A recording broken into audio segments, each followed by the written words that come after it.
ఒకవైపు రాష్ట్ర ప్రభుత్వం యూరియా కొరత లేదని చెబుతున్నా మరోవైపు యూరియా కొరతతోటి నిజామాబాద్ రైతులు రోడ్డు ఎక్కుతున్నారు. తమ పంట పట్టదశలో ఉన్నప్పటికీ తగినంత యూరియా ఇవ్వడం లేదని వారు మండిపడుతున్నారు.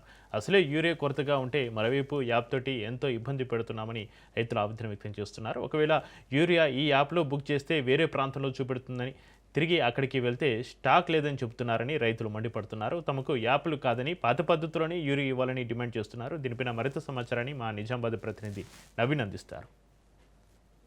ఒక పంట పెరగాలంటే కూడా ఎరువు ఎంతో ముఖ్యం. అలాంటి ఎరువు కూడా ఇటు నిజామాబాద్ జిల్లాలో కొరత ఉందని చెప్పి రైతులు మండిపడుతున్నారు. ఒకవైపు రాష్ట్ర ప్రభుత్వాలు యూరియా కొరత లేదని చెప్పి పూర్తిగా సకాలంలో యూరియా అందిస్తామని చెప్పి చెప్తున్నప్పుడు కూడా తమకు ఇబ్బంది కలుగుతుందని చెప్పి కూడా కొన్ని ప్రాంతాల్లో నిజామాబాద్ జిల్లాకు సంబంధించిన కొన్ని ప్రాంతాల్లో కూడా రైతులు రోడ్డు ఎక్కారు, ఆందోళన చేపట్టారు. అయితే యూరియా కొరత ఉందా, ఎలా ఉందని తెలుసుకునే ప్రయత్నం చేద్దాం. కొంతమంది నిజామాబాద్ జిల్లాకు చెందిన కొంతమంది రైతులు ఉన్నారు, వాడికి తెలుసుకునే ప్రయత్నం చెప్పండి అన్న. ఒకవైపు రాష్ట్ర ప్రభుత్వం యూరియా కొరత లేదని చెప్పి చెప్తుంది, యూరియా కొరత ఉందా, ఎలా ఉంది పరిస్థితి, సక్రమంగా అందుతుంది మీకు? సార్ ఊరియా దొరకక బాగా ఇబ్బంది అవుతున్నాయి. నాకైతే అస్సలు చదువు రాదు, నాకేం తెలియదు. ఈడున్నంటే ఆడున్నది, ఆడున్నంటే ఈడున్నది అని చెప్పి తింపుతున్నారు. నాకు చిన్న ఫోన్ ఉన్నది, నాకు ఫోన్లో చేయరాదు. ఇదివరకే నాకు ఇప్పుడు టైం అయిపోతున్నది, పొట్ట దశలు ఉన్నది పొలము, దానికి పొట్ట మందు పోయాలా. ఇప్పుడు అస్సలు దొరుకుతలేదు ఊరియా మాకు కావాలా. ఇప్పుడు మాకు ఇంతకు మొదలు గోదాంలో పైసలు డబ్బులు తీసుకొని వెంటనే ఇస్తుండ్రు. ఇప్పుడు ఏమో అది చేయాలా ఇది చేయాలా అంటే నాకు చిన్న ఫోన్, నాకు చదువు రాదు, తెలియదు, నాకేం చేస్తలేదు. ఇప్పుడు ఈ 20 రోజుల సంది తిరిగి వస్తున్నా సార్. నాకు ఎక్కడ ఏం ఊరియా దొరుకుతలేదు. సరే చెప్పండి, మీకు యూరియా ఇంతకుముందు ఎలా వస్తుండే, ఇప్పుడు సక్రమంగా వస్తుందా, మీ ఎంత కొరత ఉంది అసలు? నా పేరు ఒగ్గు గణేష్ అండి. మా ఊరు మోపల్, గ్రామం మోపల్, మండలం విలేజ్ ముక్పల్, జిల్లా నిజామాబాద్ అండి. ఈరోజు రైతుల కష్టాలు చాలా ఉన్నాయండి. ఈరోజు యూరియా కానీ బీజ్ కానీ మన ఈ పొటాష్ కానీ ఇది దొరకక చాలా ఇబ్బందిగా ఉంది. ఒకవేళ ఇప్పుడు యూరియా తీసుకొచ్చుకోవాలన్నా ఇంతకుముందు 1-2 మనకు ఎక్స్ట్రా ఇస్తుండే. ఇప్పుడు దాని ద్వారా ఏమైందంటే ఇప్పుడు పంట వేసుకున్న వాళ్ళకి ఇప్పుడు యూరియా దొరకక కొన్ని పొలాలు కూడా కోసుకోవడం జరిగింది.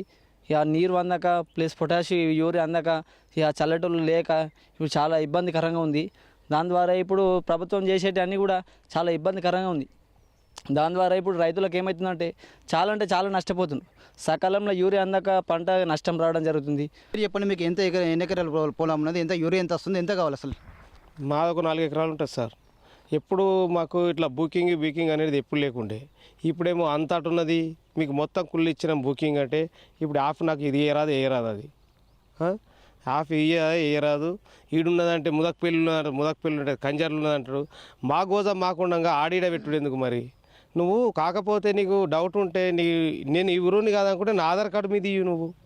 కానీ నువ్వు బీపులు పెడితే మొత్తము వచ్చిన వాళ్ళకి వస్తుంది, రాని వాళ్ళకి వస్తలేదు.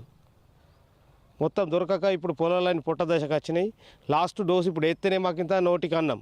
ఇది వేయలేమనుకో, అది కూడా మైనసే. మేము మీరు చెప్పండి అసలు యూరియా సంబంధించి కూడా ఒక యాప్ రాష్ట్ర ప్రభుత్వం ప్రవేశించి యాప్లో ఏంది మీకు ఇబ్బంది ఏంటి అసలు? చాలా బాధాకరం సార్. ఇప్పుడు మనకు అసలే వేసవి కాలము, అసలే నీటి ఎద్దడి ఉన్న సమయంలో మనం పొలం వేసేటప్పుడు లోపల అడుగు భాగంలో ఫర్టిలైజర్ వేసిన తర్వాత మనకు పొలం మళ్ళీ ఇది కోత వరకు మనకు యూరియా కంపల్సరీ అవసరం ఉంటుంది. ఈ అవసరం దశలో మనకు ఈ యాప్ అని చెప్పేసి తీసుకురావడము రాష్ట్ర ప్రభుత్వం మరి కేంద్ర ప్రభుత్వం ఏ ప్రభుత్వం అయినా కానీ ఒక రైతుగానే మాట్లాడుతూ ఉన్నా. మనకు ఇది యాప్ అనేది కరెక్ట్ కాదు. ఎందుకంటే చాలామందికి నిరక్షరాస్యులు ఉంటారు, చాలామంది ఫోన్ వాడకం లేని వాళ్ళు ఉంటారు, స్మార్ట్ ఫోన్ ఉన్న నెట్వర్క్ ప్రాబ్లం ఉన్న వాళ్ళు ఉంటారు. ఇప్పుడు నాటి వాళ్ళకి ఫోన్ ఉంది కానీ నెట్వర్క్ ప్రాబ్లం ఉంది. మా ఫాదర్ మీద ల్యాండ్ ఉంది అనుకుందాం, తనకు ఫోన్ లేదు, వాడకం రాదు. మా తాత మీద ఫోన్ ఉంది కానీ తనకు చిన్న ఫోన్ ఉంది. సో ఎటు పెట్టినా మొబైల్ యాప్ ఏదైతుందో దానివల్ల చాలా ఇబ్బందికరంగా ఉన్నది, రైతులకు చాలా ఇబ్బందికరంగా ఉన్నది. సరే ఇప్పుడు నేను ఒక గ్రామ సర్పంచ్గా ఉన్నా, చాలామంది జీపీఆర్కి వచ్చి మాకు యూరియాస్ అని చెప్పి నాకు కూడా చాలామంది మొరబెట్టుకుంటున్నారు. సో దయచేసి నేను గవర్నమెంట్ కోరుతూ ఉన్నా, ఏదైతే ఈ కొత్త పద్ధతి ఉందో యాప్ పద్ధతి అనేది దీన్ని పూర్తిగా మీరు ఆలోచన చేయండి. పెద్ద ఎత్తున దయచేసి గౌరవ ముఖ్యమంత్రి గారికి, గౌరవ అందరికీ మేము చెప్తా ఉన్నాం ఒక రైతు పక్షాన, ఈ యాప్ని మీరు తొందరగా మీరు విస్మరించేసి పాత పద్ధతి ఏదైతుందో దాన్ని మీరు ప్రక్షాళన చేస్తే ఈ నీటి ఎద్దడం ఈ టైంలో రైతుకు ఒక ఆసరాగా ఉపయోగపడుతుంది. ఈ యాప్ వల్ల తమకు ఇబ్బంది కలుగుతుంది. ఒకవేళ యాప్లో బుకింగ్ చేసుకుంటే ప్రాంతాలు కాకుండా ఎక్కడో ఉంటుందని చెప్పి చెప్తున్నారు. అక్కడ పోతే అక్కడ యూరియా కూడా దొరకడం లేదు.